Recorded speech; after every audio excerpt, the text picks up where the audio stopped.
Hi, it's me again with laser tips and tricks, and I wasn't gonna share this file.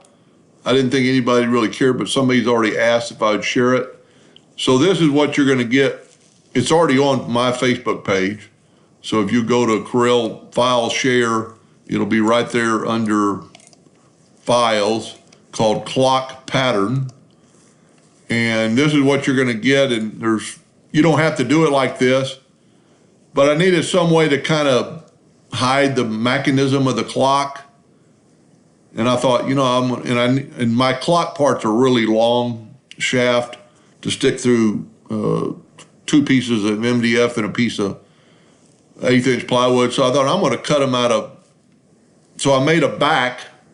The only thing you need to do is to test your center hole.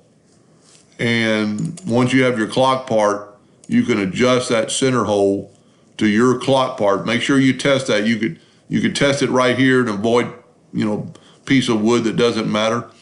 After you cut this one out, the top layer, these lines are pretty thin, and you need to sand it. It'll get, well, if you're not going to paint it, you need to sand it anyway to get rid of some of the burn residue. It had very little burn residue, but if you're going to paint it, you need to sand it too. 1/8" plywood is inherently a little coarse on their sanding part, and you're going to get a lot better coat of paint on it. I was going to wait to post this until I made my clock. I've got 2 coats of primer and 2 coats of paint on it so far, and I'm just waiting for it to dry to put it together. But when you cut this piece out, before you pick it up, I would use blue painter's tape and pick it up out of the machine and then flip that over and put blue painter's tape on the backside. So then take the blue tape off the front side and sand it. What that's going to happen, all those pieces that are filled in are going to not allow this to break if you use an orbital sander.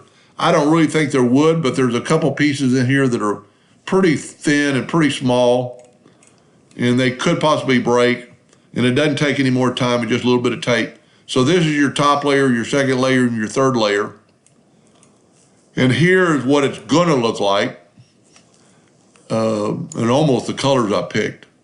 So the top layer is a dark blue, the second layer is a lighter blue, and then the third layer is a aqua blue.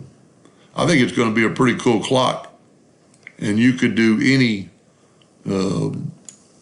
color. You don't have to paint it. It will look pretty, this itself would look pretty good, but you're gonna see your clock part a little bit. So you could do 2 pieces and not paint it, and it would still look pretty good. But if you're gonna paint it, I'd go ahead and do all 3 pieces.